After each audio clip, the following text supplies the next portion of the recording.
Everything stated in this video is my opinion and my opinion only. And just like everything else in these cases we discuss here on this channel, everything is alleged. How is everyone doing tonight? We're going to go over some more of the Sheath information. I know that we went over the Sheath information that came out the night that the documents dropped so that we can sort of get like a run through about what they were showing us.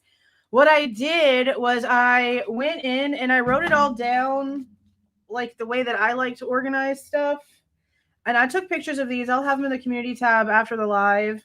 But I'm going to show you the pictures and I'm going to give you like basically like in categories how many DNA there were, what they were, what the transfer looked like, if it was consumed or not, if there was an extract or not, and then the entirety of the unknown DNA at the end, because you have to take into consideration the 6 pieces of actual trace evidence, physical trace evidence that was removed from the sheath itself. And then also the 1.1 through the 1.5. The only names besides the 1.1 linking to Kohberger that they have a matches for are the ones on the back that were Kaylee and Maddie's, but there's several unknown. And while some of the unknown were so small that they couldn't tell whether it was male or female, like either way, the ones where they could tell and then the DNA was consumed, those are answers that are never going to be answered. And there's like so much unknown DNA in this case, and 4 deaths. I just don't understand how we just like leave it where it's at. I don't understand that. I really just don't. So we're going to go through it in a like an easier breakdown, a cleaner breakdown.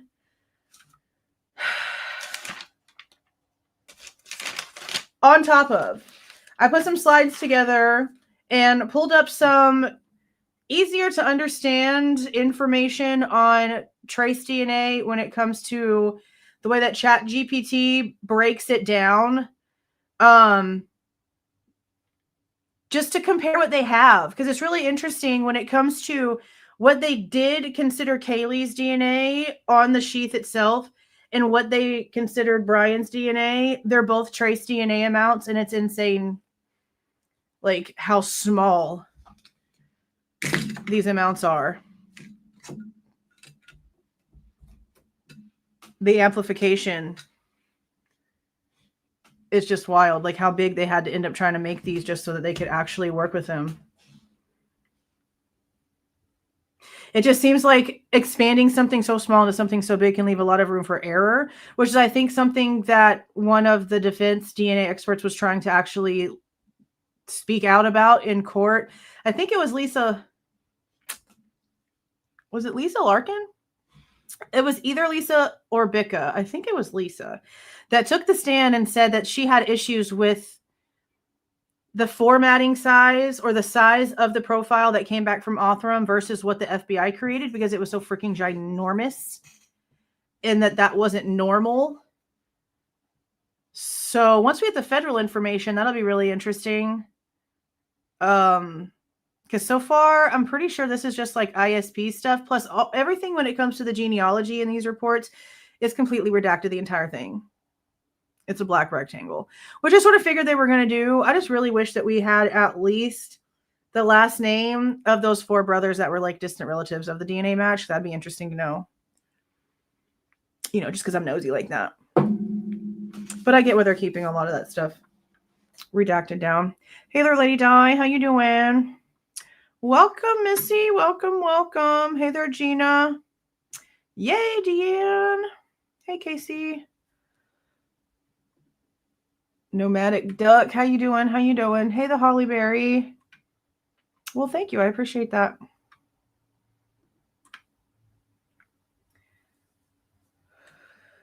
I mean, there's a lot of cover-up going on all over the place. And it's wild. If you saw the short that I posted earlier, I recorded my full reaction to the interview that Christy and Steve just did over on the interview room. But you can just tell they know a lot more than they've like acted that they know. And the interesting portion of it is that the people in the interview room are like agreeing with them about the cover-ups by both the universities, like both universities. But before we even had a Kohberger The university was doing all kinds, like the University of Idaho is doing like all kinds of really shady shit. So it's just interesting because even Chris McDonough will say stuff like somebody else was behind the curtains pulling the strings or some shit like that. And I'm like, how do you have all those questions and say all those kinds of statements and then still like not let that let open-mindedness go like one more step to really be like, there could really be something else going on here. It's just there's just so much. How could you not just have more questions? Hey there, Cammie. Hey, Sharon. Well, there you are. Hey there, Keith. How you doing? Hey, Kimberly.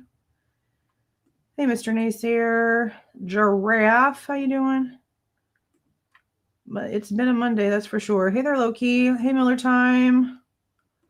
Carla, Rebecca, how you doing? Yeah. I'll just tell y'all now, honestly. Calculating through, and I am going to lay these out separately, but calculating through, there's like 8 unknown DNA with at least 2 of them being able to be tested to be proven to be male out of 5 different swabs that they took. Because even the one where, and we've talked about this before when the documents first came out, even the one where it shows Kaylee and Maddie on the back of it, y'all realize that Kaylee is just being like assumed in there. I mean, Maddie is just being assumed in there, right? They're assuming it's a 2-person mixture. It could be more. They're assuming because it could be a 2-person mixture that it's most likely also Maddie, simply because of where it was found. But that's still interesting to me because they've made it sound as if it was pretty much like right under a certain portion of Maddie, either like right next to her and touching up against her body or like literally underneath her leg. I'm still up in the air about the way that it's really supposed to be because of how many different ways they've described it. Eventually, hopefully, we'll see something that makes it more well known. But with her being the one that's always been associated with the Sheath, I still do find it interesting that Kaylee's profile is the more prominent one, that they can actually like definitively say that's hers, but Maddie's are just like assuming. And that's if it's actually a 2-person mixture. They don't know for sure. It's just so many assuming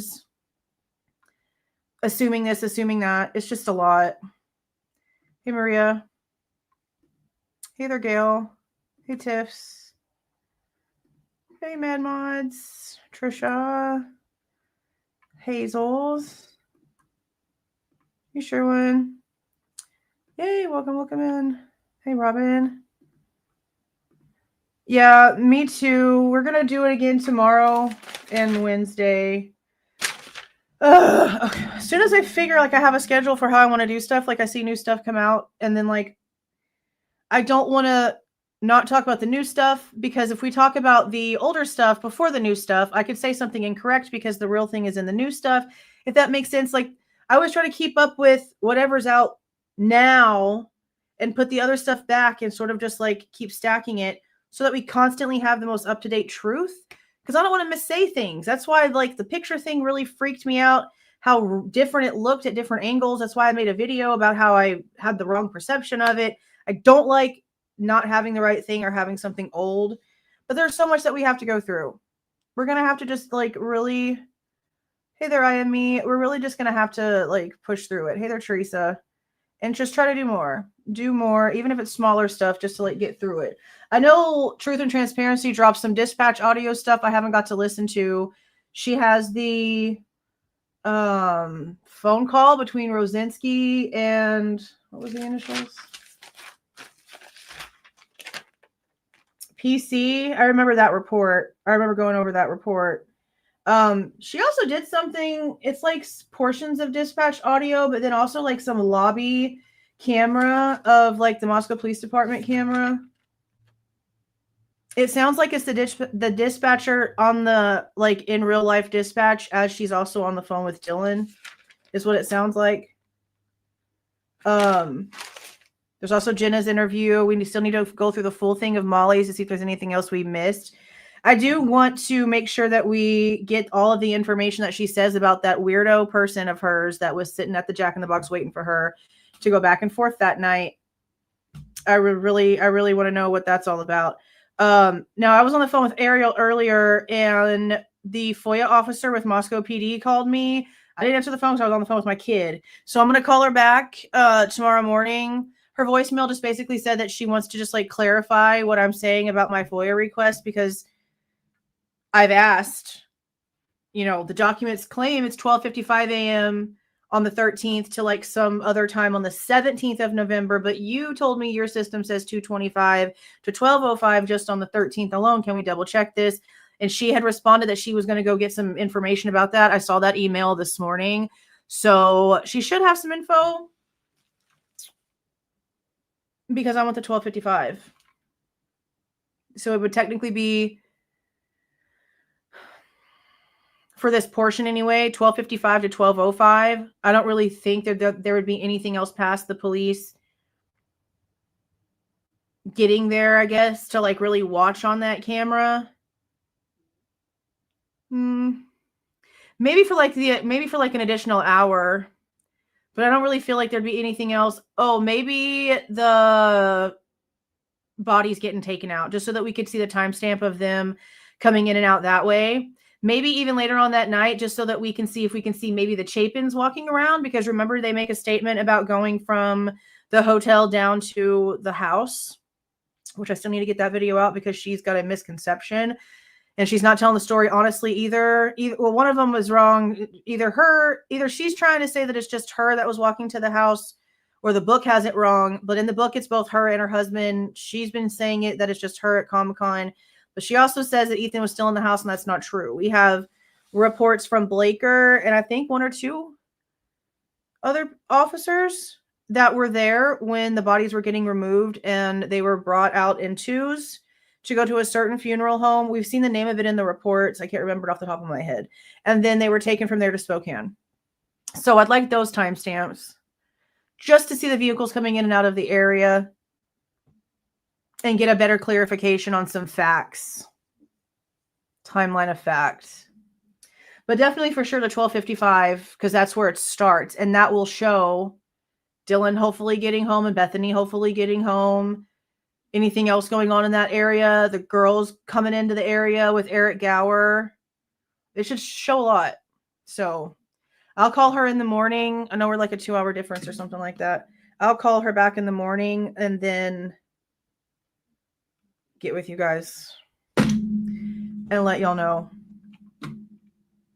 what she says. Okay. I am going to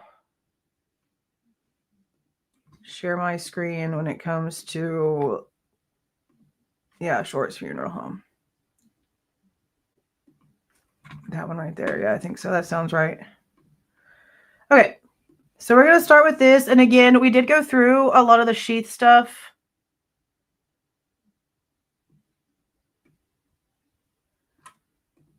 When it comes to the DNA breakdown, just because when we went through it, we went through like every little word that was written, and there was a lot. And this is like all of the really, really super important stuff right here. Yeah, but in the book, it's her and her husband. Like, and you know that she did the interview with Patterson, like her and her kids did. So in the book, it's both of them, and there being one officer there, and her, even in the book, like having the misconception that Ethan was still in the house, which I really don't understand, because the officer that was standing guard, apparently, like, she said it, and she said it in the book, that she spoke directly to him and like said directly to him something about her son still being inside. I just don't see why the officer wouldn't have said right there, no ma'am, they were taken out last night. Or I just don't understand how you go this long and you don't know that at this point, that they'd already been out of the house for hours and hours and hours. Because they got, I can't remember the exact time they got taken out, but I want to say like 8 o'clock. Don't quote me on that one. I'll tell you right now, don't you dare. Don't you dare quote me on that one. But they were definitely not there whenever they went over there. So I don't know why she does that. Thank you for the 1999 Tiff. Thank you for always being here. Ariel is hilarious. She's ridiculous. I wish I would have recorded it. She's like, oh, I can't breathe. Oh my God, I don't know what to do. Calm down. Calm down. And then it's bourbon. I'm like, you can't even buy it. What are you going to do? I don't care. He's going to sign something. Okay, well, calm down. It'll be funny. I hope she gets to actually figure out a way to get over there. Because I know she has plans.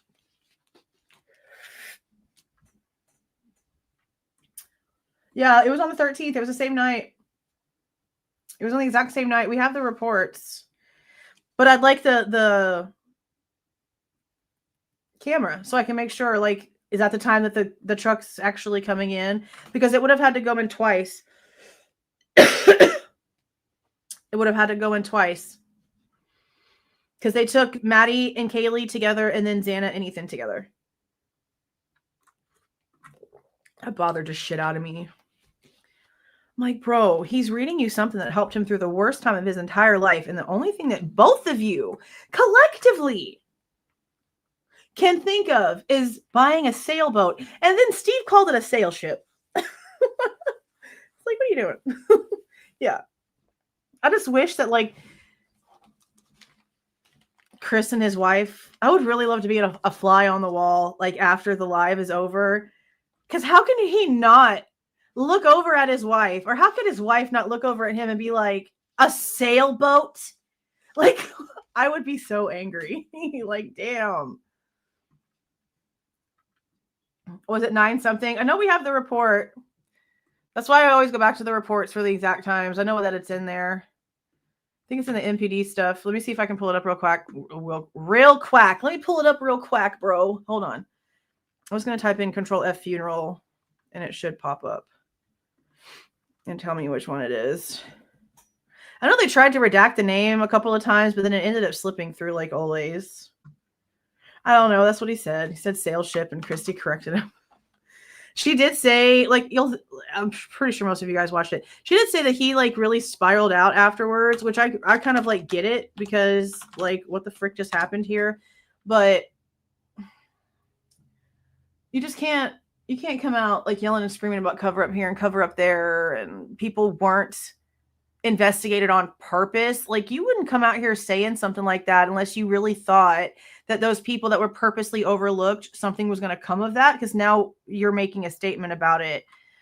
I don't know. I just feel like it's been long enough now to where, like, they've had a long time to really sit down and look at this. So anything they're saying at this point, like, even if it's a lie, I feel like it's intentional regardless. So, okay. Let's see. Okay, so this is the one where Jay Waters wrote a report back in March of 2024 for being there while they were removing the bodies on the 13th of November. That he looks like he went back in and watched a video from a vehicle that was saved under his name and badge number. Right here. So, oh my God, what did it do that for? Okay, so that he could go in and write the actual report. But there's one from Blaker. Like, I know that for a fact that there's one from Blaker.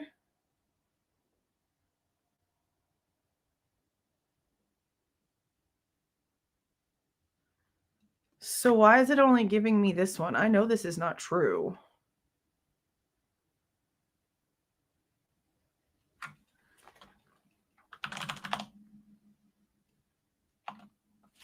Let me search a different word. Body? How is the word body is not in here more often than that? Like, at all?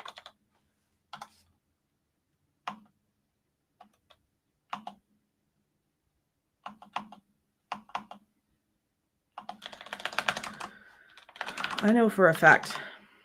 I'm not crazy. I know Blaker put one in here that said something about him being there after the fact.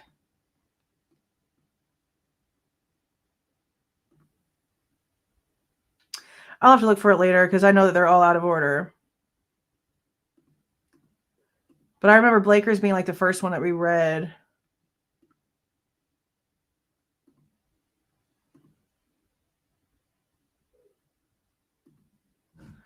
Maybe removal.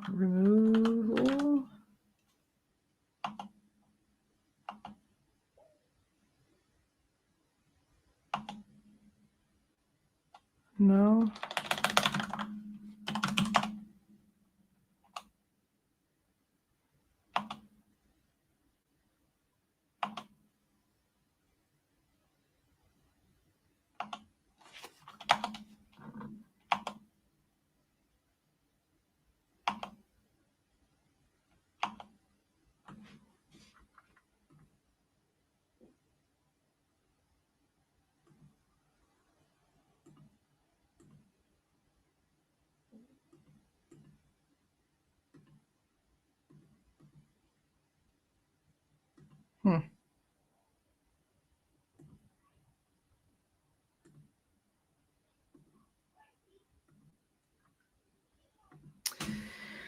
Interesting. Okay. But yeah, here's this one at least. Captain Lanier was there, and then Officer Morris also showed up in between, it looks like.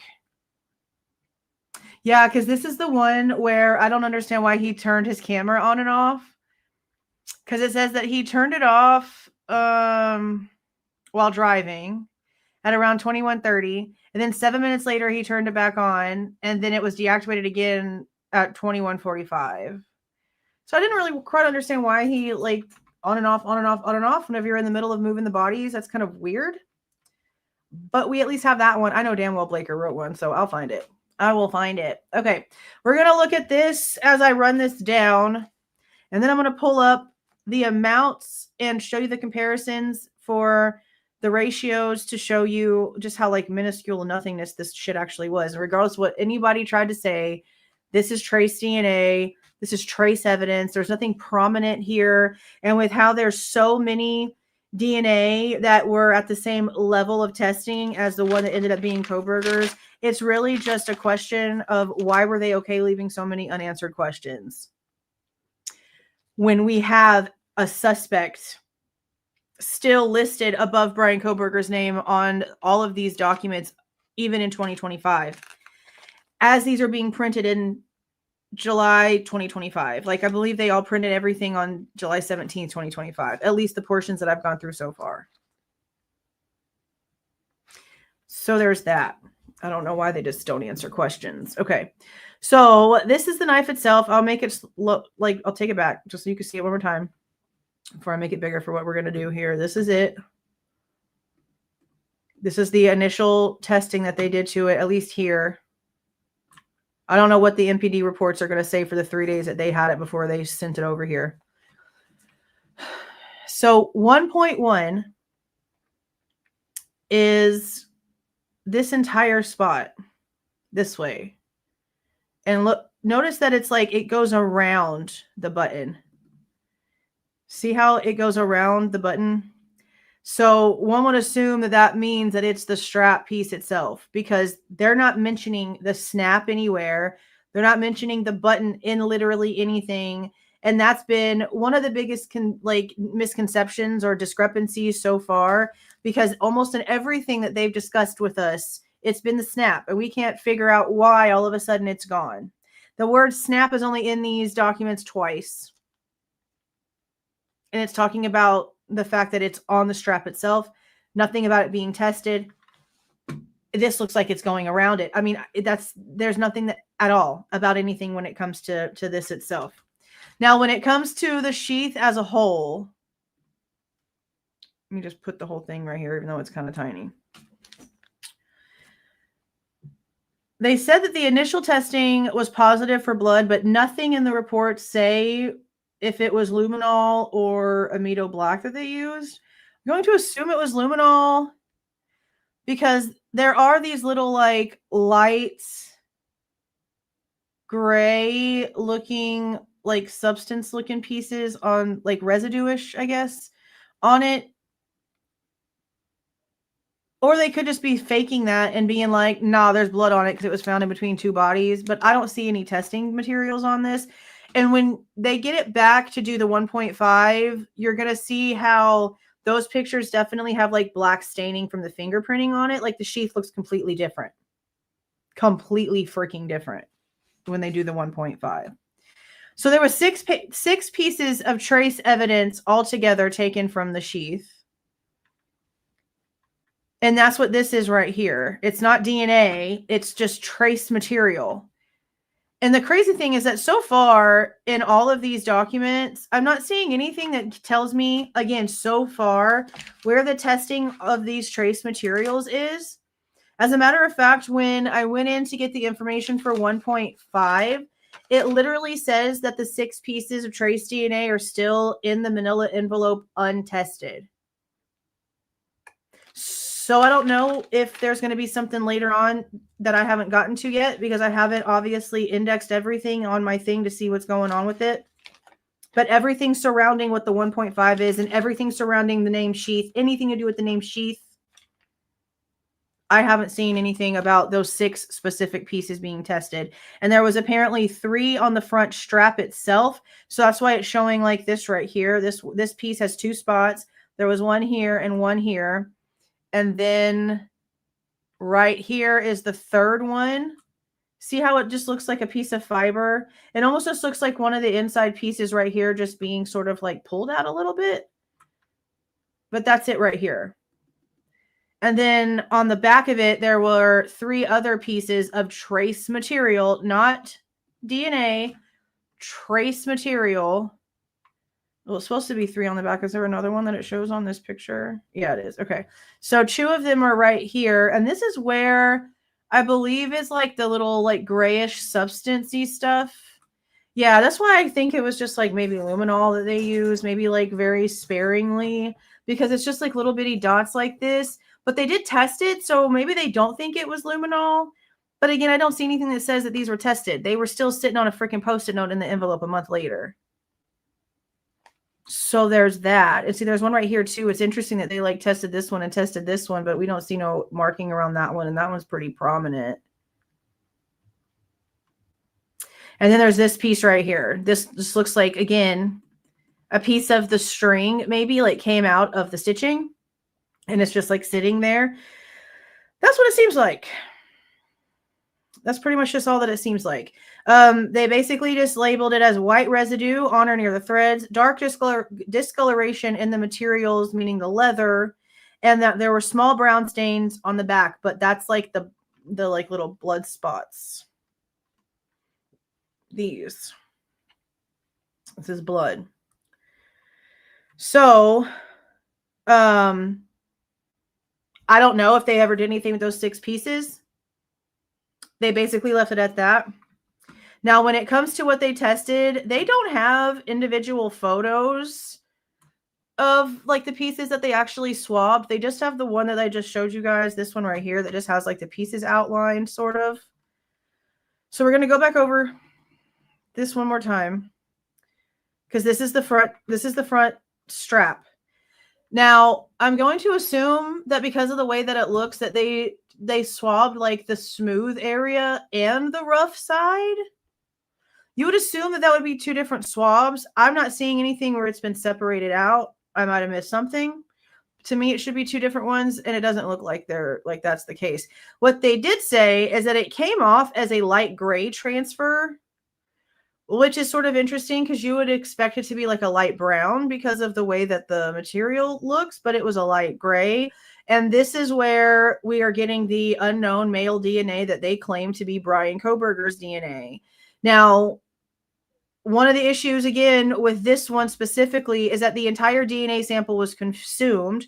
There were extracts created. I don't know how many, but at least there was extract created. And we're going to get to the exact measurements as like in a comparison.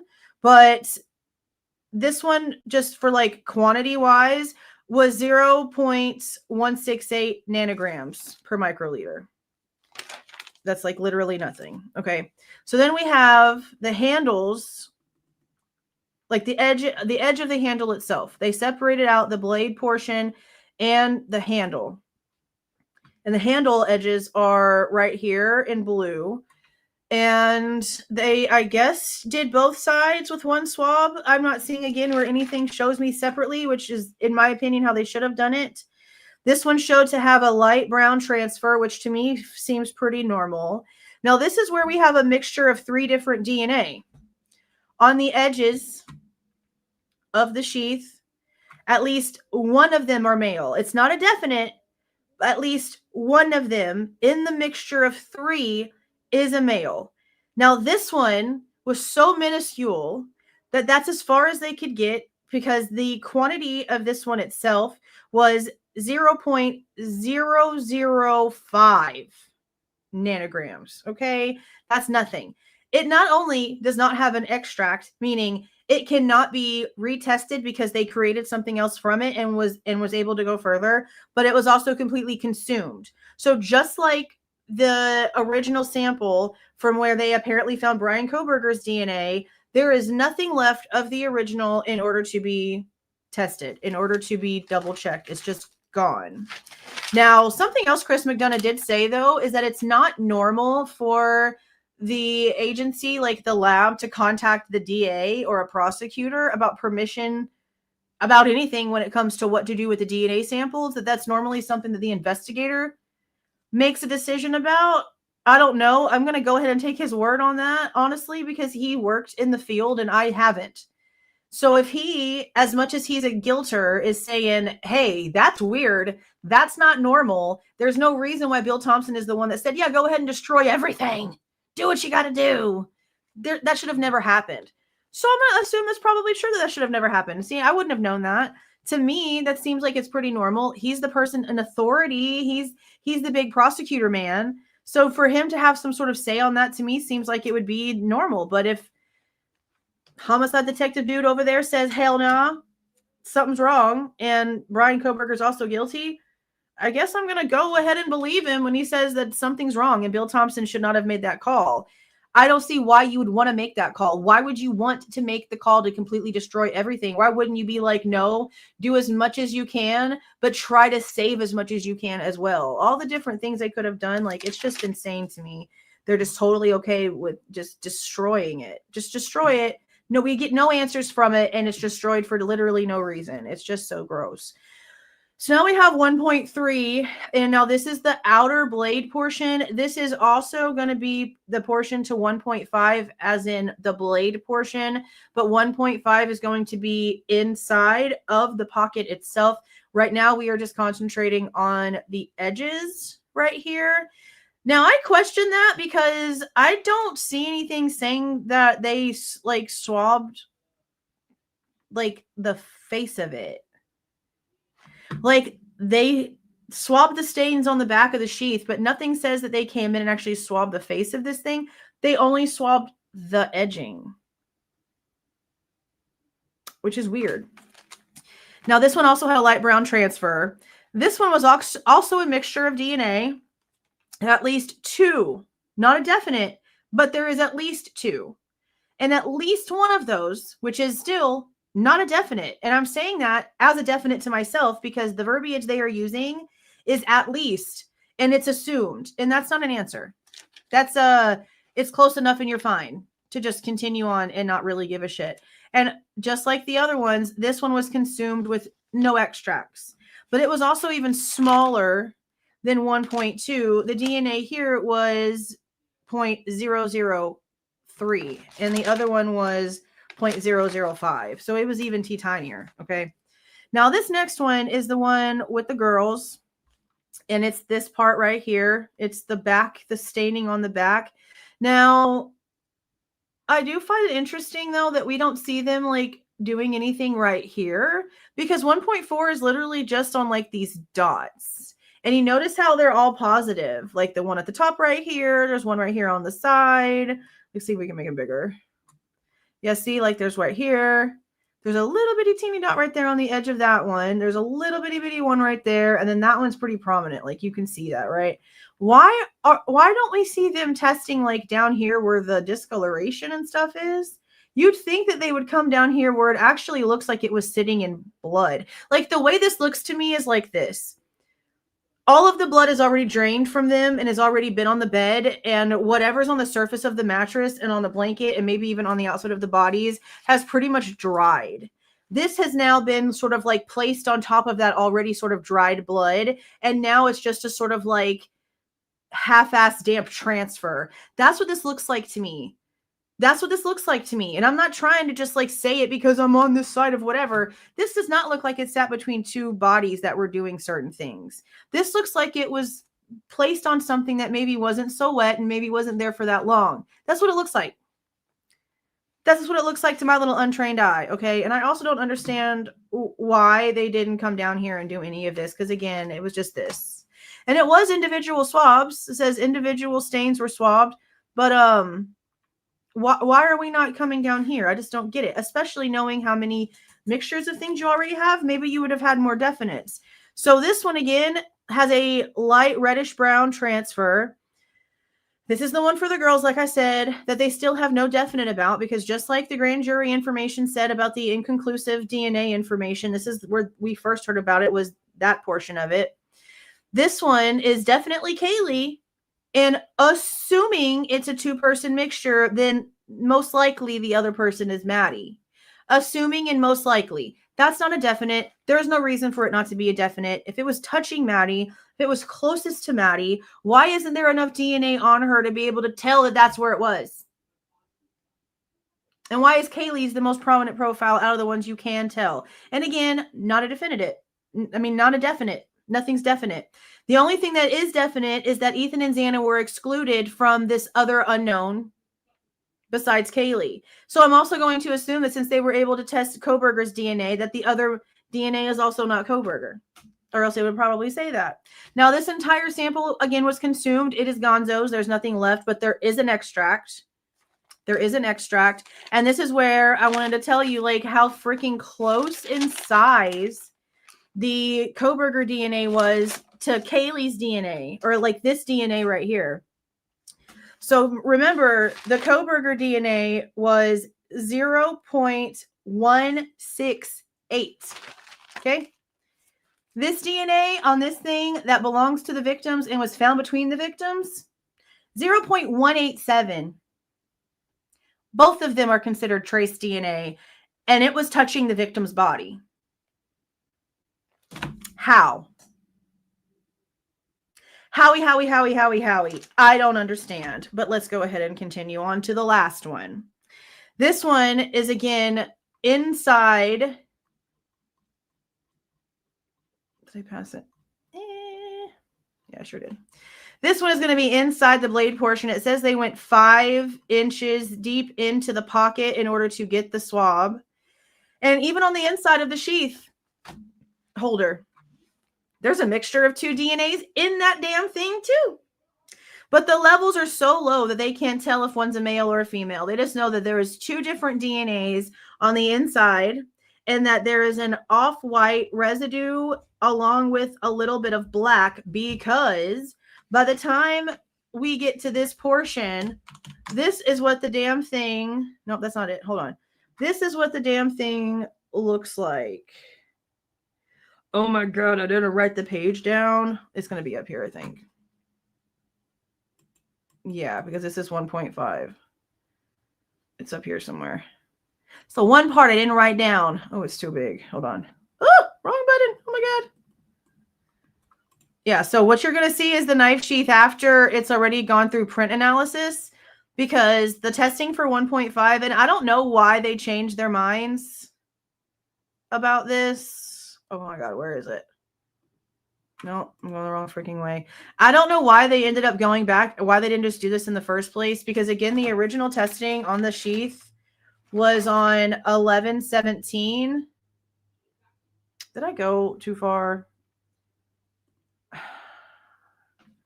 Hold on.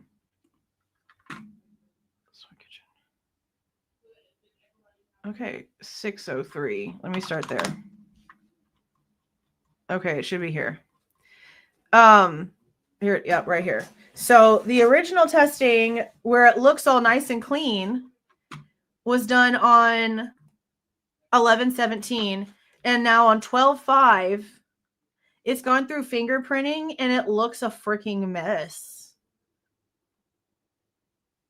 It looks a freaking, that's the glove. It looks a freaking hot ass mess.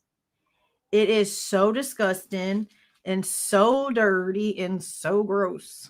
So now they're saying that they swabbed inside this, like they took the Q-tip 5 inches down into, again, not swabbing on the outside, inside of the pocket itself. And again,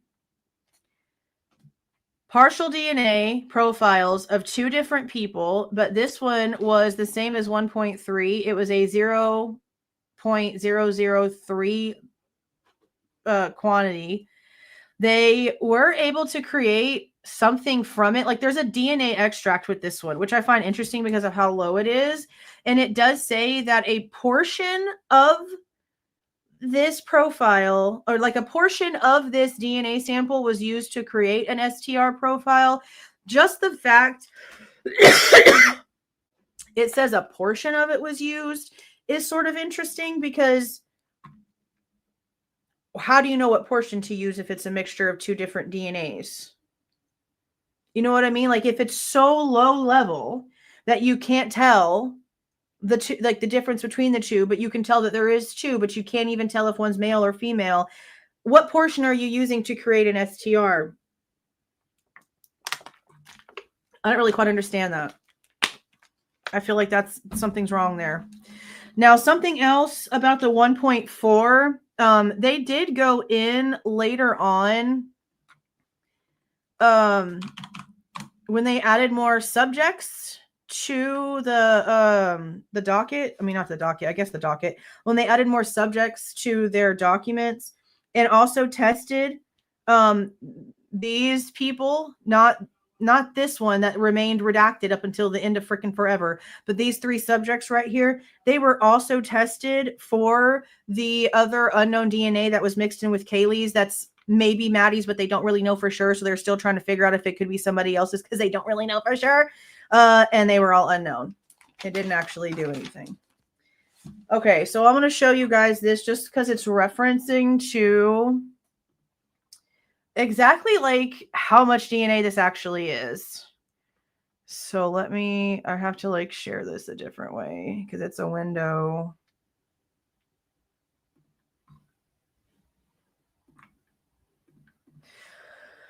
Okay, so I want this like as big as possible. I took the information and put it in ChatGPT to have it sort of like break down the trace, like basically just like asked it like, okay, take this amount of DNA. Would you consider this trace DNA for both of them? And yes, it very much does consider it trace DNA.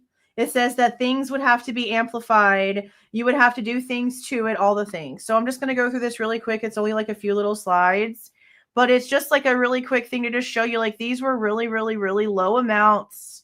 There's lots of manipulations and lots of different things that has to be done like in order to like get to a result. Now I am going to do a video on the other thing that I did with this. I took the snippet of like this portion, like just this top line, and I asked ChatGPT to completely break it down for me, and it actually did it really, really detailed. It broke down the columns, exactly what they meant.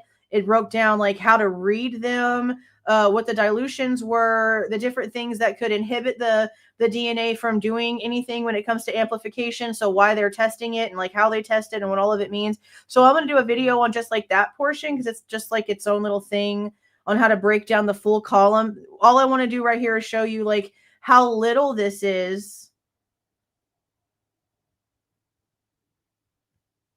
I just can't believe the dude from Autham had the damn audacity to be like, oh my God, they had so much DNA. No, they didn't. They had so much DNA because they manipulated the shit out of it and they amplified it like 1.5 million freaking times. Well, not really, but they amplified the shit out of it.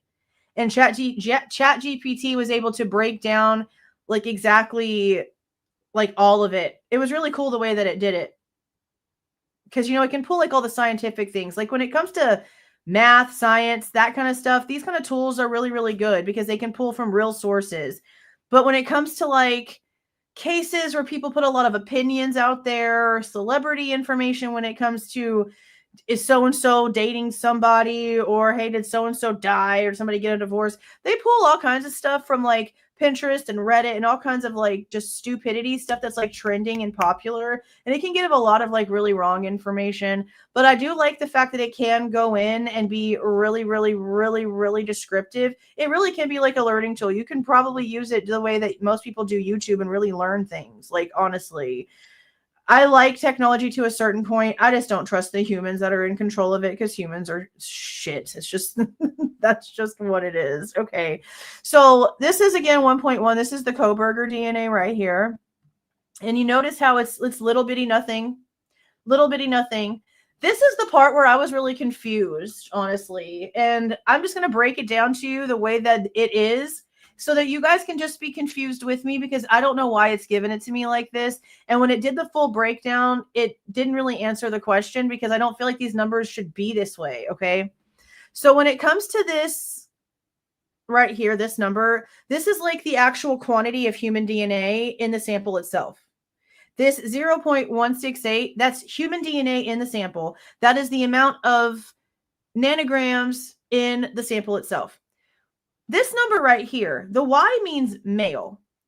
This is telling me that 0.194 is the like nanograms of male DNA in the sample. I just don't know why the numbers are different. If we're being told that it was a single source pattern, like if it was a single source DNA, I don't know why aren't these the same. I feel like these numbers should be the same, or at least the amount of male DNA shouldn't like exceed the amount of DNA just in general. That's a bit strange. I feel like it should be the same. I don't know why it's like that. But this gives you a range just when it comes to DNA in general, so that you can see just how little bitty this is. So I said, would you consider this amount to be trace DNA? And it said yes. 0.168 nanograms would definitely be considered trace or very low level DNA, and here is why. Typical lab ranges for DNA concentrations. High quality is 50 to 500. PCR ready DNA, after the dilution, after they've done stuff, 1 to 50. Anything considered trace or low DNA is anything under 1. This is 0.68, 168. Not 168, not 1.68. This isn't even a whole one. You're well below what is considered trace DNA with this amount. Well below the amount. This is not even a whole one. Like, this is little, meaning you have only a few hundred picograms per microliter. That's often near the lower detection limit of spectrophotometers and even some fluorometric. Oh, I forgot if is that said like essays? I haven't had to even like read that word in a decade. I just do not know. But this is low level. This is so freaking low level. For sequencing or cloning, you'd likely need to amplify or concentrate it first. And that's what they did. And that's what I'm going to show, like the full thing. It shows the dilution, the preservative that they had to add to it, what their goal was when it came to amplification, and then what they ended up actually getting. Like, they really like manipulated the shit out of this thing. And then like the one for Kaylee, the 1.87 trace DNA. How is it trace DNA? And it's literally in between the victims. It's touching. It's just insane to me how we could be sitting there for 8 hours and it's considered trace DNA, and it's literally right there by her body. It's just so crazy. See the full thing? See the full thing? Extremely low. Below the reliable detection threshold for many instruments. You'll likely to amplify, concentrate, or otherwise optimize, which we knew. We knew that they had to do things to it. But it's just insane to see just how teeny. How teeny.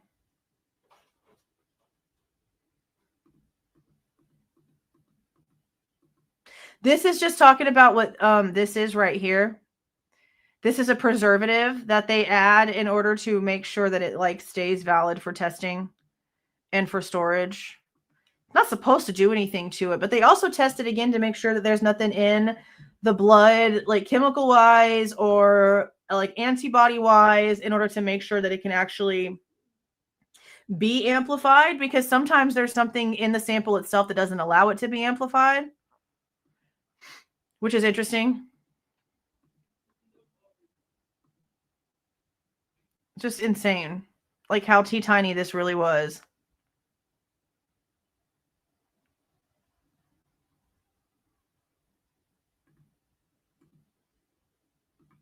I know. Isn't that crazy? Isn't that wild?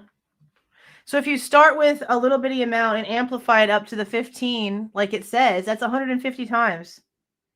That's moving from trace level DNA to a robust profile ready concentration well above the typical forensic input target, which is why authors like, oh my God, they had so much DNA. Yeah, because this is what you got sent. This is what was started with, and this is what you got sent. So yeah, to you, it looks like it's a shit ton. It's not.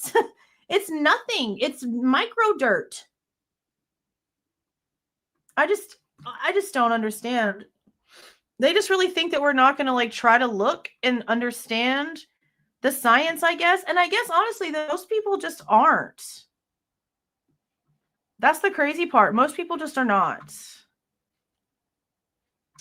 It honestly is. Like, it's insane. Thank you for the gifted membership, Kimberly. Thank you. Welcome, Annette. Welcome, welcome, welcome. See, and that right there, see, how do you have male blood on a handrail where it's not supposed to be, on a glove outside in the middle of the darkness? Like, I don't understand how you have these things happening and you don't care. You just shelf them. You got a whole other suspect that stays on your paperwork even after you've arrested Bryan Kohberger. And then you have actual male DNA blood samples that you just leave unknown. And then what was the number? Let's recount that, okay? The front strap where Bryan Kohberger's DNA is 1 DNA, right? So when it comes to the unknown DNAs, on the handle edges, there was a mixture of 3 with at least 1 being a dude. On the blade holder itself, there was a mixture of 2 with at least 1 being a dude. That's 3 with 2 being dudes, so that's too much. Then we have the one with Kaylee, and the Maddie's a possibility, but not really. So that's technically another unknown. That's technically another unknown. So that's 3, 4, 5, 6, and then 2 more inside the blade holder. What's that? 8. 8. And yeah, maybe there's a possibility some of them match each other. That's probable. That would make sense. But how are we ever going to know? 8 unknown DNAs on the knife sheath itself. Just on the knife sheath. How? How do they allow that? How do they allow that? 2 other males at least. Now, could the 2 males match? Maybe. I don't know. I don't think that they tried. I don't know if they tried. Yeah, 8 altogether, with at least 2 of those 8 being male. And we know for a fact that when it comes to the one on the back where Kaylee's is, that Xana and Ethan have also been excluded from that mixture. Steve, I know. I know. That's my problem too. Especially after all this freaking time. Like, how are we here?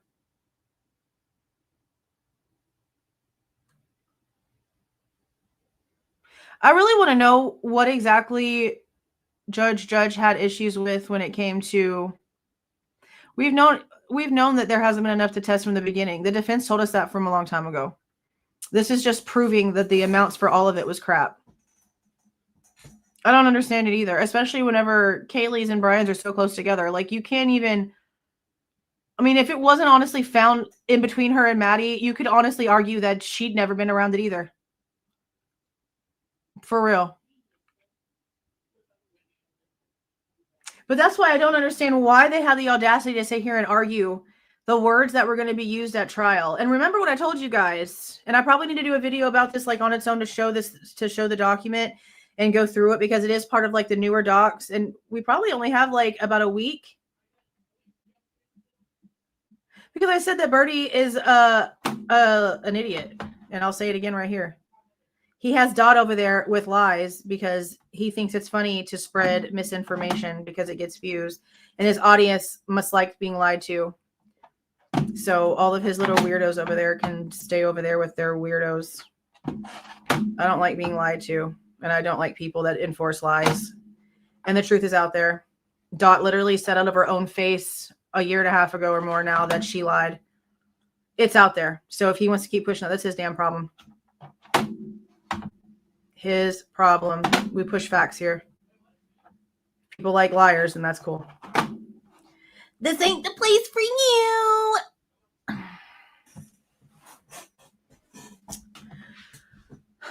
I mean, I didn't like him from the beginning. He came from TikTok. That was honestly enough. There's really like one person that came over here from TikTok that isn't a complete psychopath, and that's Conspiracy. She's pretty much on point.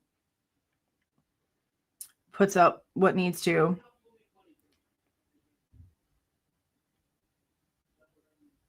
That's exactly the comment. Just too much. Do we have an in on the Cyray course coming up? I don't believe so. I'm pretty sure it's only law enforcement. I didn't see anything that said like regular schmegulars could get in. I'll look and see though. Because if I can be a regular schmegular and get in on a free class that Cyray teaches, I'll damn sure do it. I mean, I honestly probably can't like record it. But it'd be cool to like listen in and take shit tons of notes. It'd be really cool to hear what he has to say. I mean, if you're not out here talking about facts, then you don't care about the victims. So when Birdie comes out here and runs a bunch of bullshit, how much can he really care about the victims? He doesn't.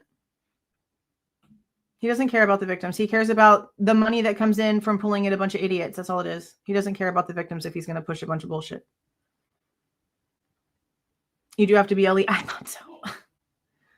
That's cramp. I know. I would love to like listen in because he's such a smart dude. I would love to hear what he has to say. I did see that he has a new company. I just really like the class.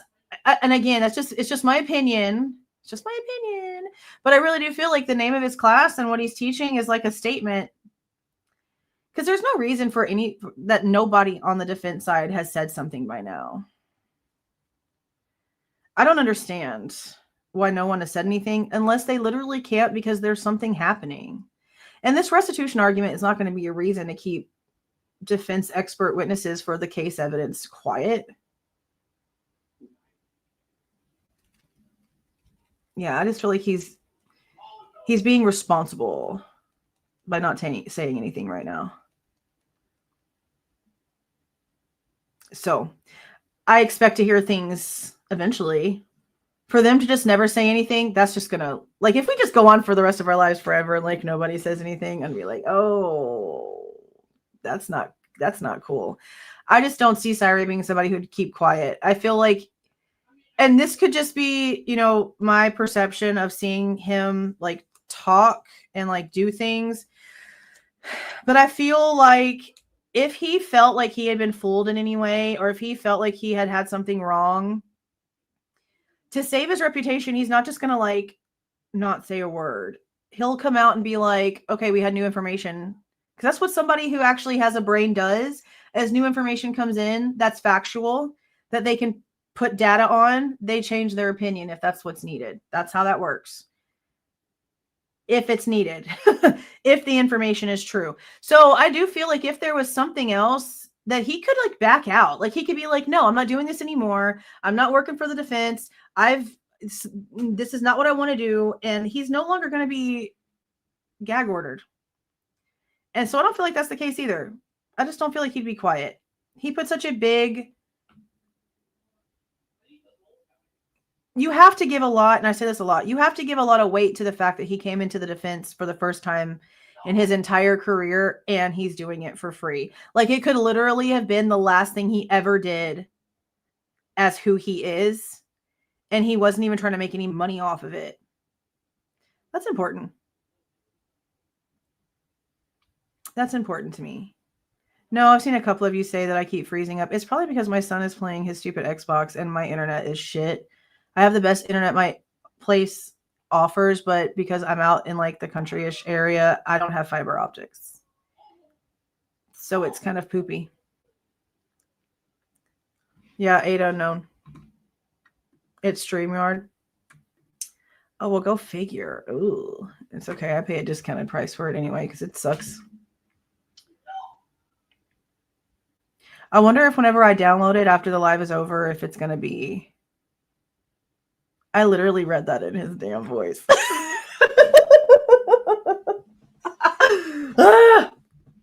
That's hilarious. Yeah, I really wish that I hope that we hear something soon. I haven't checked the thingy today because it's Monday. Let me see if they have anything else on here really quick. I don't think they do. No. They don't have anything yet. Nothing yet. But okay, guys, I think that's it. That's all I wanted to show you guys. I wanted you to just have this is the breakdown of the important stuff. This is the part. This is the label. This was the swab. This was what they observed. This is how many DNAs. This is if it's unknown or not. And this is if there's a sample left. And this is if there's any extracts. And that's really it. That's the only categories that were really needed for that. It's just so much. Like, how do you have so many? 8 on just the sheath. All of it was trace. And that's another thing.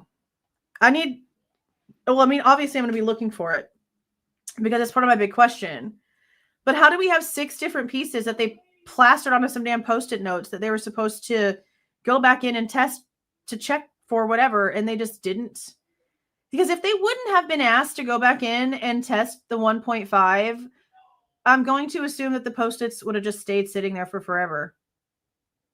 Like they already did. Because again, it was 12/5 and the testing had originally been done on 11/17. And those Post-its were still just sitting in the envelope.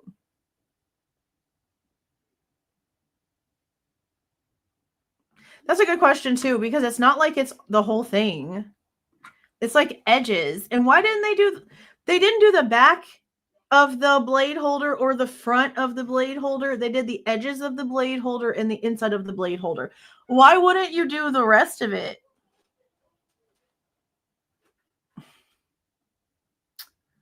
I don't know.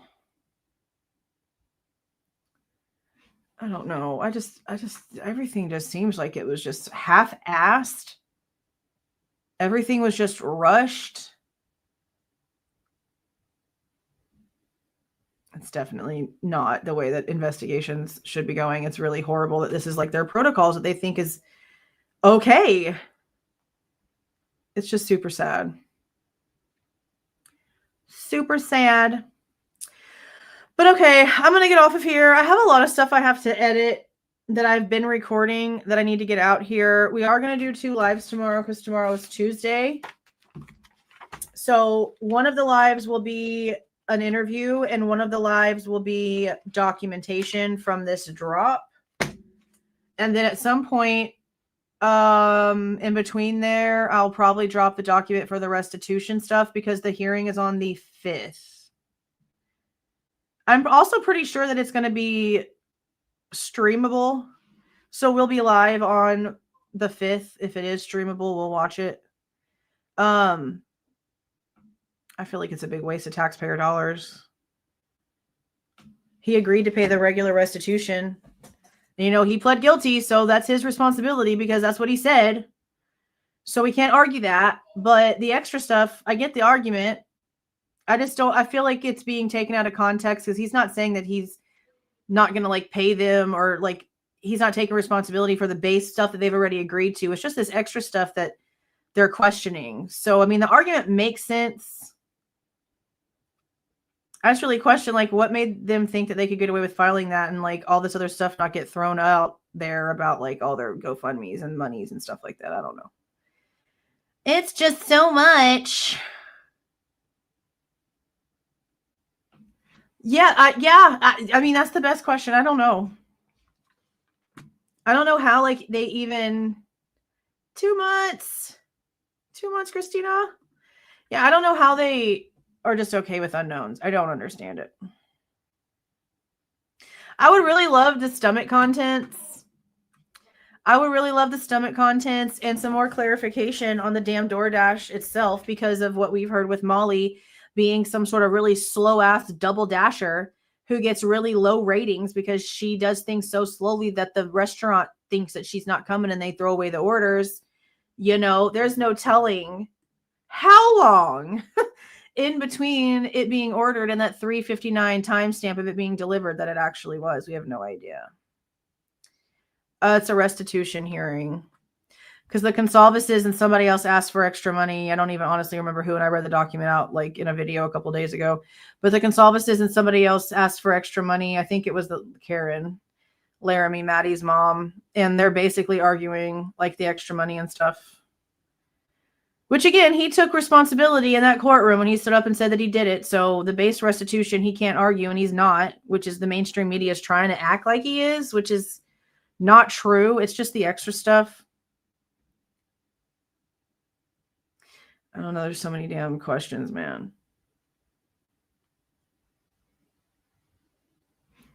Yeah, and that's what I'm really curious about too, because the families, not really the families, it's Steve. And I didn't really mention this part in the video because I think we've talked about this like so much.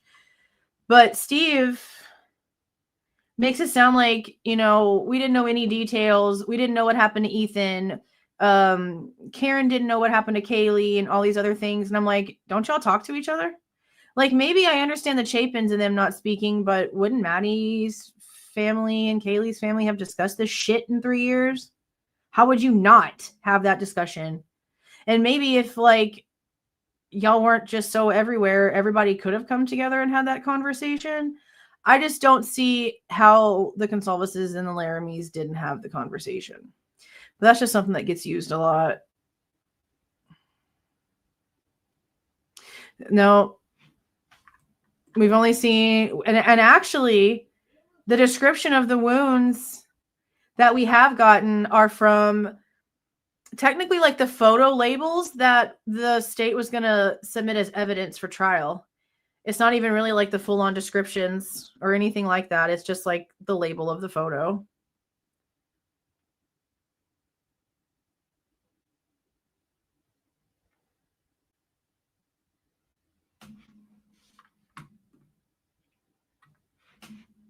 Well, Bryan's DNA wasn't found on that glove. The glove is in the document. So if anybody's trying to say that it's Bryan's, then they're not being honest. But there's nothing on that when it comes to that glove, when it comes to Bryan anyway.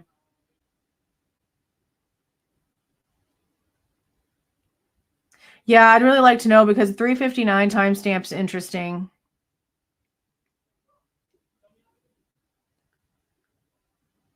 With the time frame that they're giving us, the noises that we hear ahead of time. The autopsies are supposed to do stomach contents, especially if they do have a timestamp for the last time that the person ate, because the stomach will stop digesting, and that's how they can tell time of death too a lot.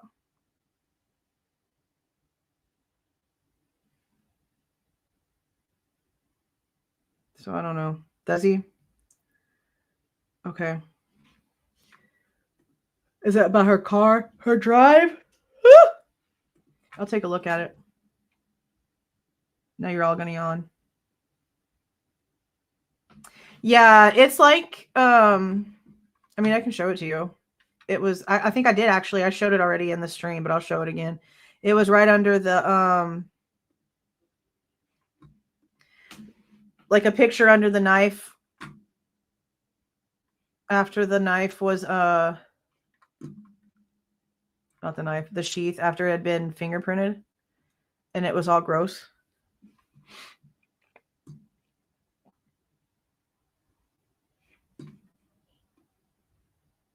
Let's see. It was 603.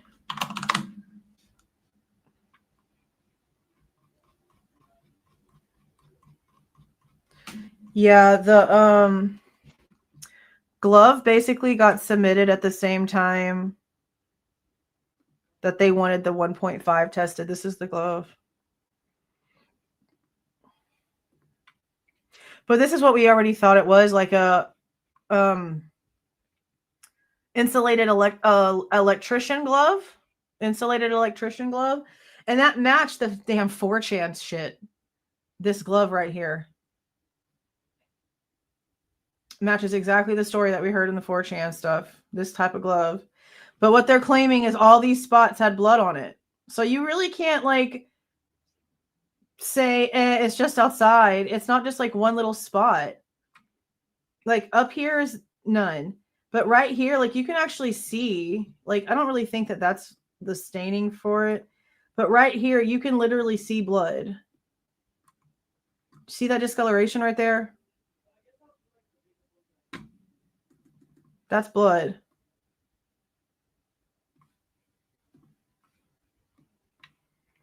And there's blood here, and there's blood here, and there's blood here, and there's blood here, and there's blood here, and there's blood here.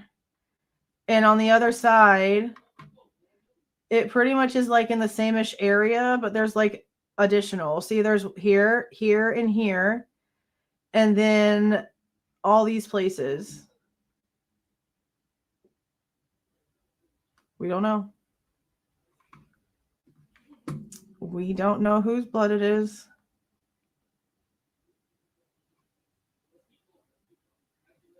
I haven't read the notes on this one just yet. Are they up here?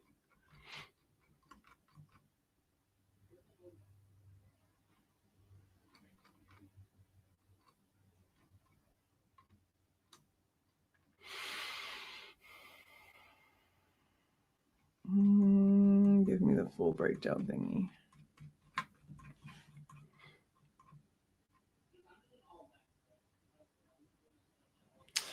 Yeah, I don't see it in here yet. I haven't gotten to it yet.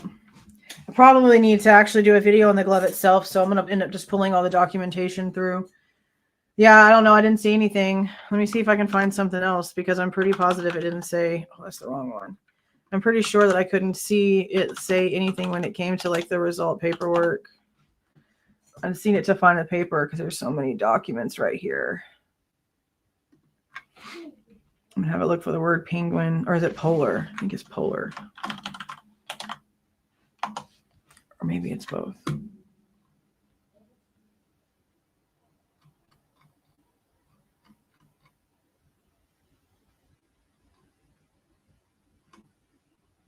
Polar penguin, yeah. It's not even finding the word. Like, come on. Don't be a loser. I know damn well that word is in here several times. Why are you playing? Okay.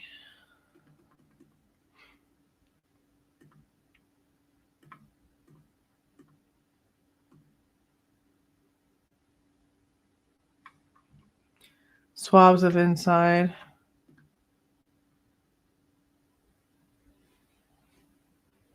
Yeah, where's the breakdown paperwork? Right here.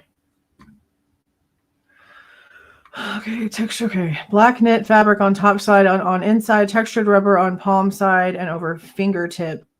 And light green trim on wrist cuff. Observed brown, red, light brown, and red brown stain overall. Possible plant debris, possible hair and fibers, all left in place in apparent dirt. Total of 17 stains, 8 on top, 6 on fingers, and 1 on the cuff. Positive. Cuff stain appears consumptive. And 1 in the logo was negative. 9 on the palm, 8 on the rubber material, and 1 on the cuff. Light brown transfer on swab. Majority of stain remaining on glove. Stain starts between pointer and middle finger and ends by thumb. Used 1 swab to swab. Positive stain on palm side under pinky. 2/3 of the stain remaining. 1 swab to swab. Positive stain on ring finger. Dark brown transfer to swab. Half of stain remaining on glove. Use 2 swabs to swab entire inside surface. Brown transfer to swab. Positive. Okay, but give me the rest of it.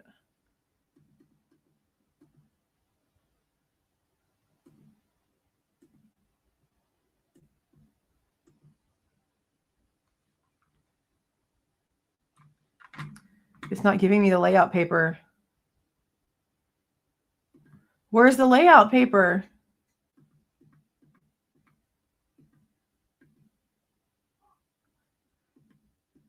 Did they not actually like test it?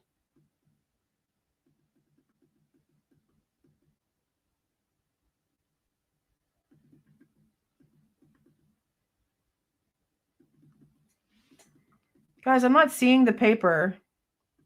Like this tells you them swabbing it. But then there's always another paper that's in like paragraph form kind of.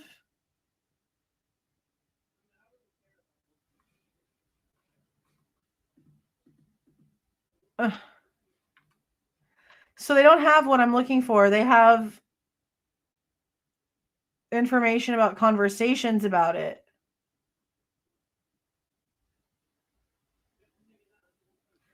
Spoke about submitting a reference sample from a possible suspect and blood swabs from blank and 2 swabs from the house. I agreed to these. I was unable to use DNA tracker. Okay, that's not even it. All right. Okay, on 11/28 of 2022, called to discuss items received, which would be the glove as one of them. I asked about the glove as we had not discussed it, and there is no additional information on the package. So the glove just showed up and they were given no instruction whatsoever about what to do, nor were they told that it was on its way in. Go figure. I asked if no blood on the glove, do they think it is related and do we need to collect wearer? He said they would cross that bridge when they get to it. He does not think the glove will be suitable for latents. I asked about the 2 items labeled blood swab, as there is no information on the packaging about where they are from. And that's something else I noticed going through some of these. A lot of these were like unlabeled. Unlabeled.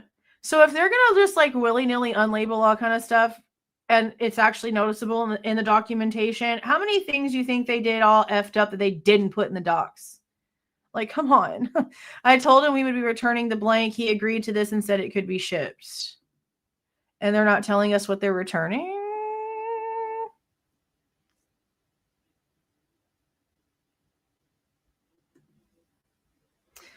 They don't have the paper. There's nothing on here that says that they actually did any testing on the blood on that freaking glove.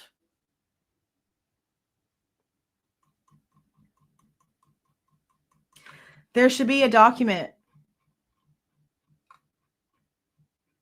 like this right here. Conclusion and interpretations. This kind of document right here should be for the glove. This kind of thing right here is where it reads for the DNA that there was a mixture of 3, possible, blah, blah, blah, bullshit. This. They don't have a document like this for the glove. So they didn't test the glove.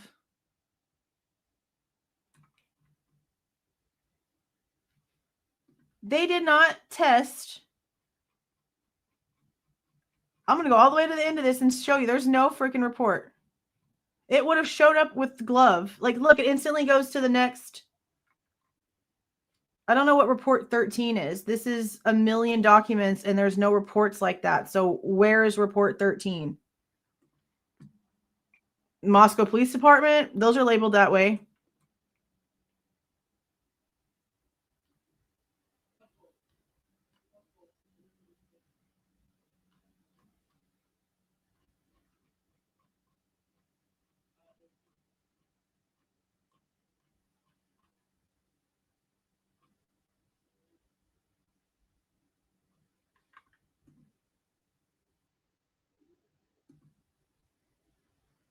I know, but I don't know what they mean by report 13. Is there a page number? Because as far as I'm aware, the reports are only labeled like that in Moscow stuff.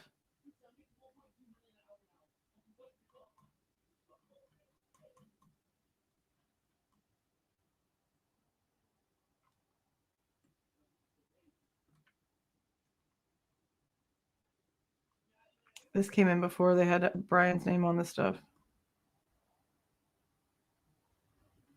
Oh, you mean like how it says report 9 up here? Okay, let me look. Well, how come it didn't pop up a glove paperwork whenever I was looking up glove? Oh, this is going to... Okay, go down.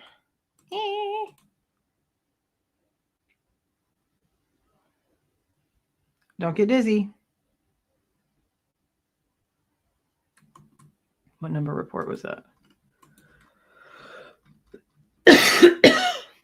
10.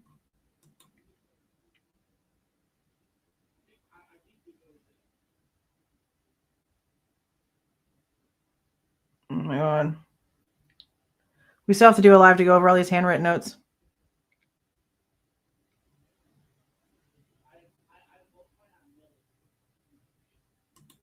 Which number is this?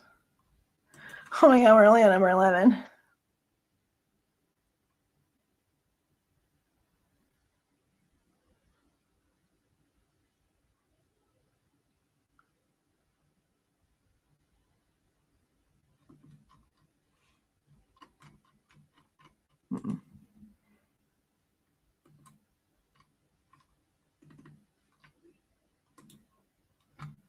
I need to be able to see the full page.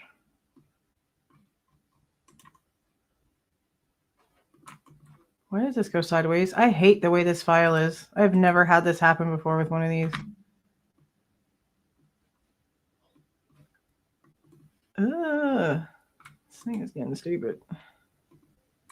And now we're just not going to load the paperwork. Oh, because we're getting further down. Go slower. So much redacted stuff. But this is also like a bunch of the genealogy stuff right here. That's redacted. Like hurting my eyeballs.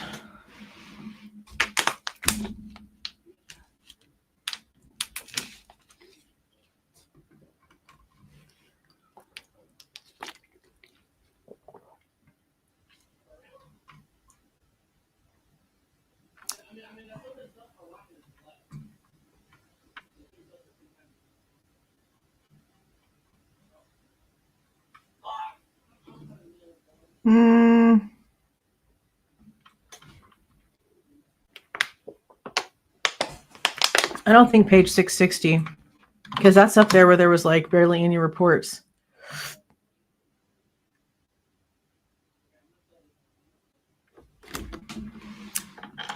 See, I have the damn word glove in here. And this is where,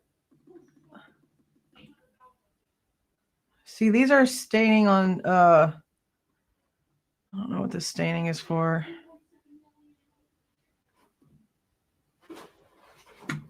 Okay, so yeah, 40 is right here. What I want is a report like what I just showed about how it shows the mixtures that they see or if it's single. So I'm expecting to see that on here. And I know that they took samples. I just read the whole thing about how they took samples. But I want the report of when they went in and told us like what on what. So now we're on page 705.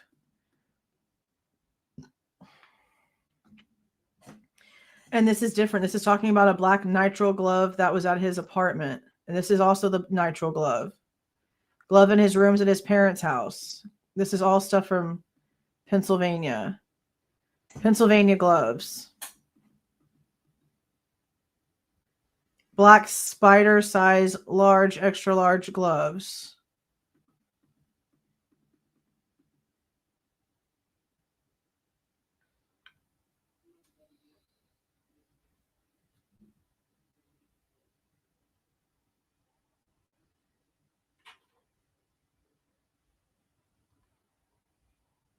And see, this is, I don't know what this spider brand is. But whatever glove this is, there's like damage and stuff to it.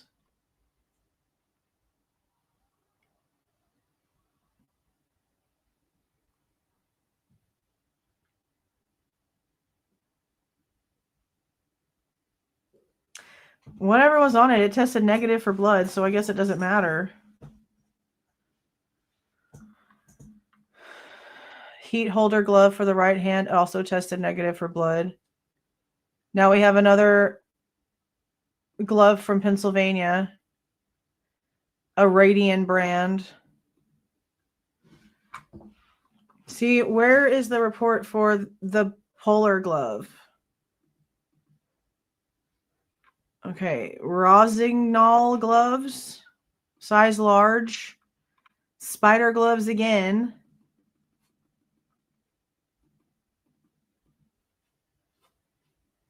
Again, this is the thing where they called to discuss the glove and they were given no directions. They weren't even told it was going to be coming in. I'm not seeing. That's what I already showed. I already showed this page. I'm just going to assume I'm right. I'm just going to assume that I'm right. There's nothing in here that shows that there is a report on how many mixtures, if it was single, if it was more than one, blah, blah, blah, when it comes to the polar glove. There's all kinds of other glove stuff in here, but we've gone through it 1.5 million times, and there's not anything else when it comes to that damn glove. The report should look like a paragraph, like an actual report, like this. It should look like this. Like right here. Exactly what I'm talking about. A mixture of DNA, okay? Assuming a 2-person mixture, this DNA profile is at least 723 septillion times more likely to be seen if it were the result of a mixture of DNA. This is the report that I'm looking for when it comes to all those damn blood spots on that glove, and they don't have it. So again, not only are they saying, hey, you sent us this glove and we don't know what we're supposed to do with it because you didn't even tell us that it was coming in, but you didn't give us any paperwork that tells us what to do with it either. They also didn't do any further testing. They did no further testing. There's no report.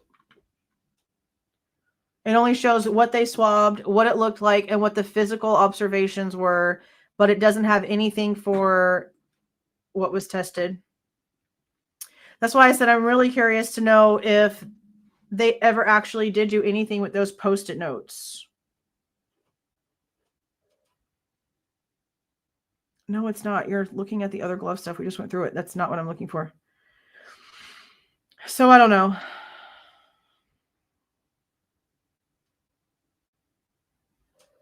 I'll see how they can just send stuff over and like not even give directions on how to do anything with it. And then be like, oh yeah, it might be nothing, so don't really worry about it. That's not, guys, that's not the page that I'm looking for. That is not the page I'm looking for.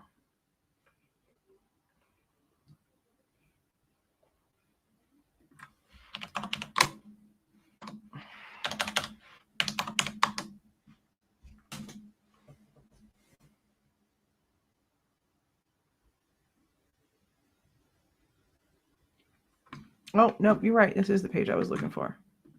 So it's 708. Okay. So not Ethan's. Of course it's not. Hold on.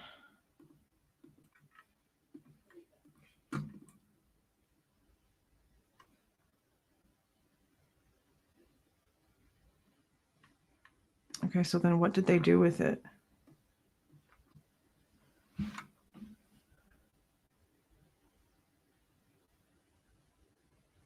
Oh, look, they left Jack's name right here.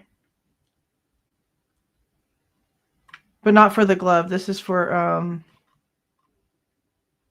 what's number 38? Just regular swabs. Why'd they leave his name?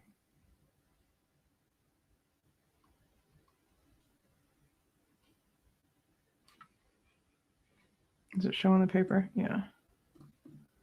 Oh, hold on.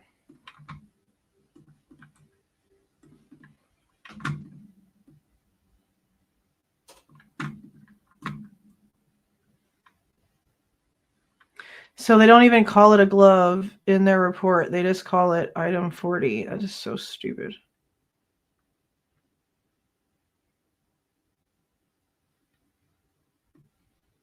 So you're telling me out of all those blood spots, they only got one from up there? What's 40.1?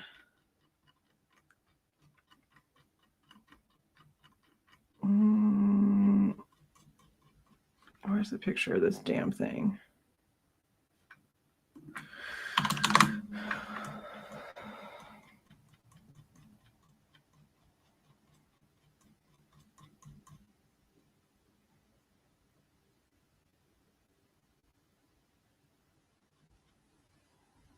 Okay. So 40.1 is right here on the inside palm. What freaking page is this? Freaking pages everywhere. 614.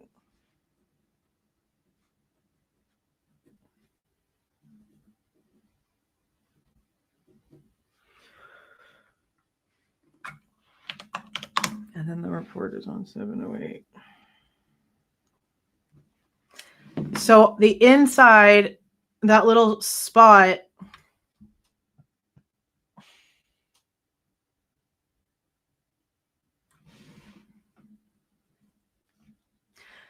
So they want me, they excluded this many names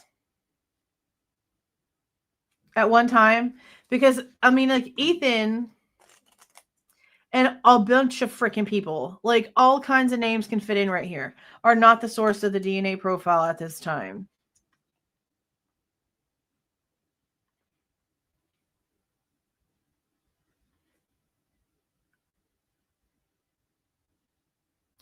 Yeah, this is Jack's right here, and they didn't take his name out. That's crazy.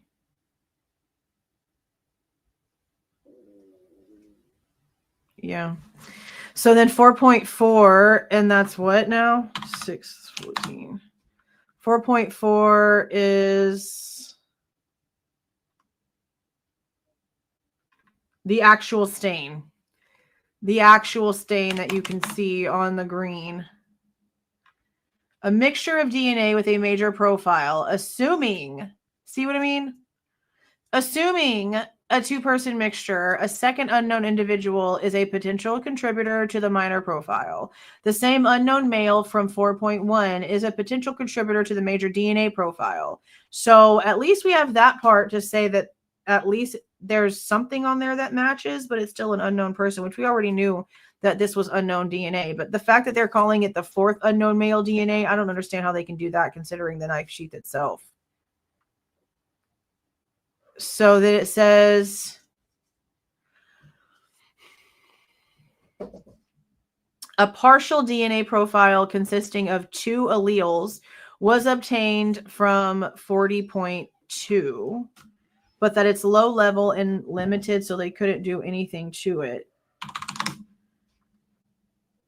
And that would be, did I say 40.2? Right here on this side. So it would be like on the right inside. And then, yeah, I need to do a video on just the glove itself because all this back and forth is going to drive me insane. I need to have it like side by side. Thank you for telling me this, by the way, even though I couldn't originally find it. I didn't know what the frick report 13 meant. Okay. Okay, here's 40.3 right here. 40.3 is also a partial consisting of a single allele, but no conclusions could be made because it was so low. I feel like I'm about to sneeze. I feel the pressure building up behind my eyeball. And that would be these right here. The top portions. There's like 4 spots on the tops. Yeah, I mean, if Ethan's being excluded, I don't really think that means that the glove wasn't inside the house. I mean, considering the fact it's got a whole actual blood stain and a whole shit ton of blood all over it, and it's right outside the crime scene house, I don't see how it couldn't be a part of the get-up.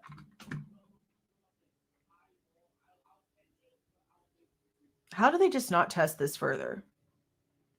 Like, I know that they've got to be able to do more.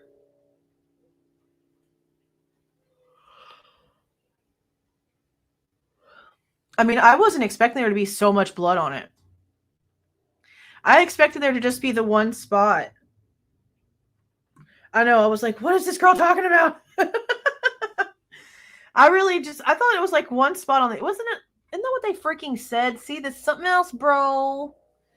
Put a 1 in the chat. If you remember them telling us that this freaking DNA spot was like on the inside of the glove.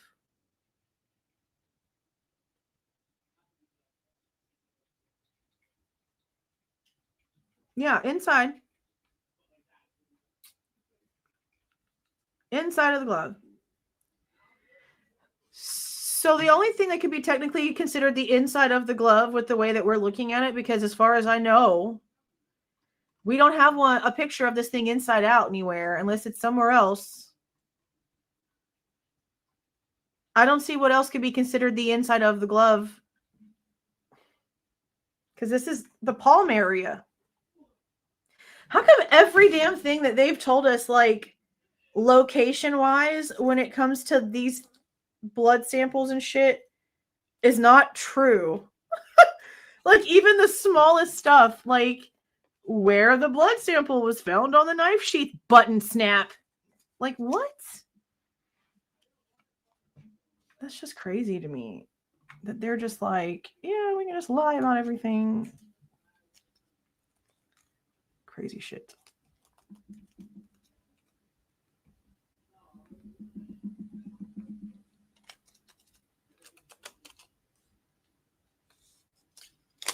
I don't think they tested Dylan's blanket blood. I know it was only that one little corner, one little spot. Wait, did they test it? I'm lying. They did test it. I think it's Dylan's. I think it is Dylan's because it said it matched a blood card. And if it was one of the victims' names, it would have shown it. And they are always going to redact Dylan and Bethany's names. So I'm going to assume that it was Dylan's. I just needed a second to like refresh my memory there. But yeah, no, they did it. And they did say something about it being like a match to a blood card. No, there is blood on the blanket. If you go back in on the photos, because I don't remember what number it is right now, but if you go back in on the photos, all but one little spot in the very top corner has a piece of blood on it. It's the jacket that doesn't have any blood on it. The jacket there, all of it was negative, and people were really questioning why, because it looks like there's blood spots on the blanket. I mean, not on the blanket, on the jacket, but it's mildew. It looks like it's mildew.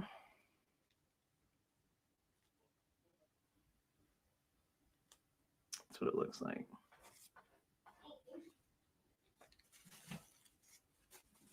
No, this is not the one that Chris McDonough found. The one that Chris McDonough found was found, I believe, on the 28th. I want to say. Don't quote me on that date, but it was like closer to Thanksgiving. And the one that they found that they tested was, I believe, on the 20th. I'm pretty sure it was on the 20th, which would be this glove. Like, basically, it was being sent in and, like, packaged up to be sent in as McDonough was walking around. He tried to pretend like it was for a long time, but then the dates came out, and he still likes to pretend. But, yeah, I guess because he's whatever, they just let him get away with whatever. But, no, that's not facts. It's not the one he found. I just don't understand why all the ridiculousness. I mean, it would be a lot easier to, like, swallow whatever pill they're trying to throw down our throats if they didn't have so many unanswered things. Like, I cannot be okay with there being 8 unknown DNAs on the knife sheath.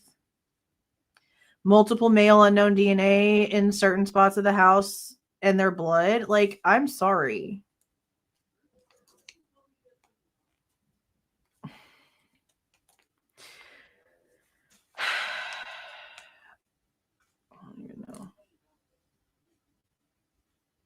Yeah, no, the jacket didn't have anything on it. Yeah, the Blue Star stuff, I know they talked about in this a lot. A couple different times they mentioned the Blue Star stuff. I mean, yeah, Dylan lied to the cops the second they got there. She wasn't asleep that night. Her phone data proved that. And when the cops get there and the first thing that you do is lie out of your face, how am I supposed to believe you? Yeah. That's what Mallory asked. I also don't like how he talks to Jenna. We're probably going to go through Jenna's interview tomorrow. Even if we do some, well, not even if, like, I want to honestly do Molly's interview tomorrow first, like run through it because it is kind of long. But I do want to go over Jenna's interview because Mallory seems sort of like inappropriate in this interview. He just seems like he's kind of flirty with her, not very professional. He sort of makes like some weird jokes. Made me a little uncomfortable. Bro. What are you talking about?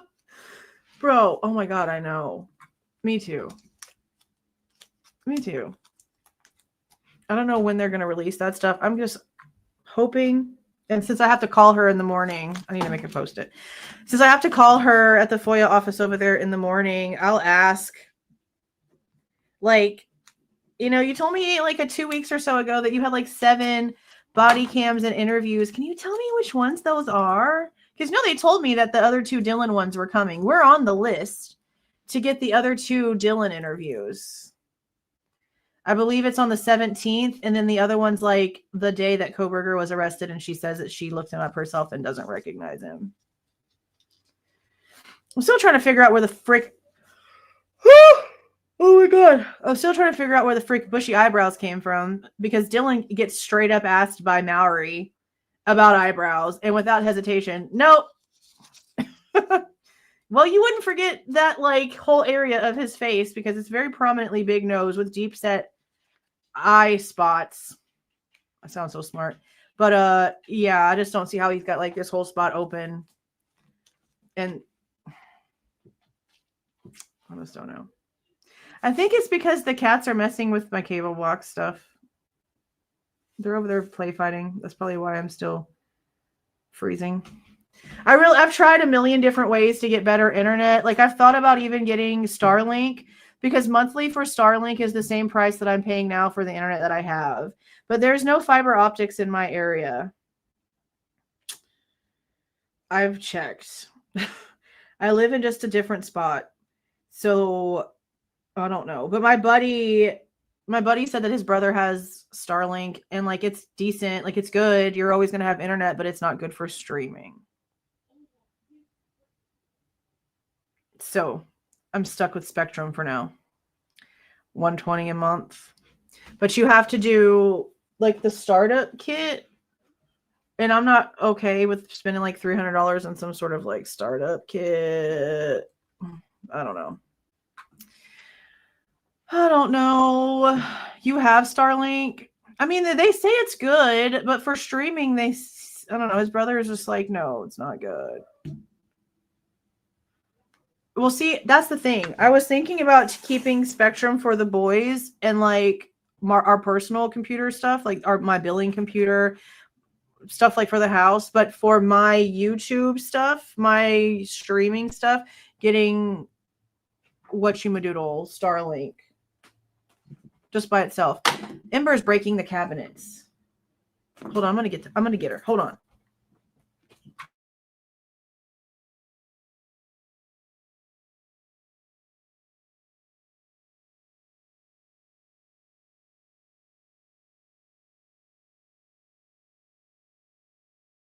Okay, not Ember, but Mommy.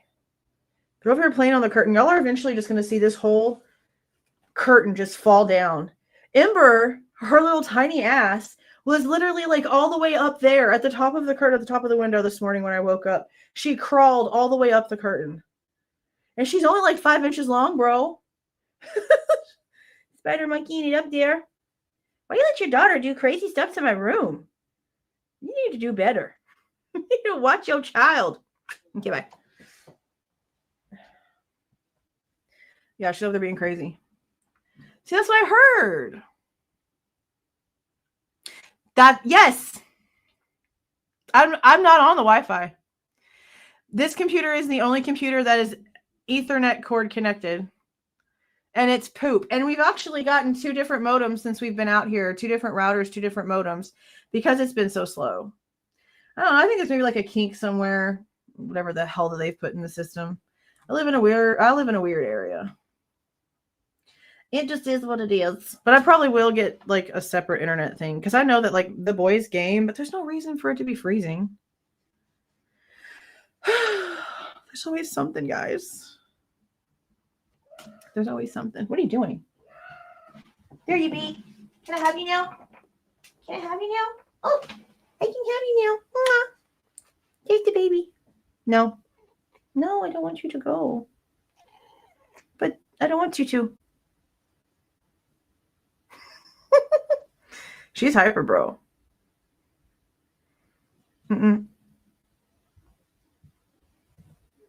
All my speed tests that I do say it's really good. I don't remember the numbers. I'll have to do it again.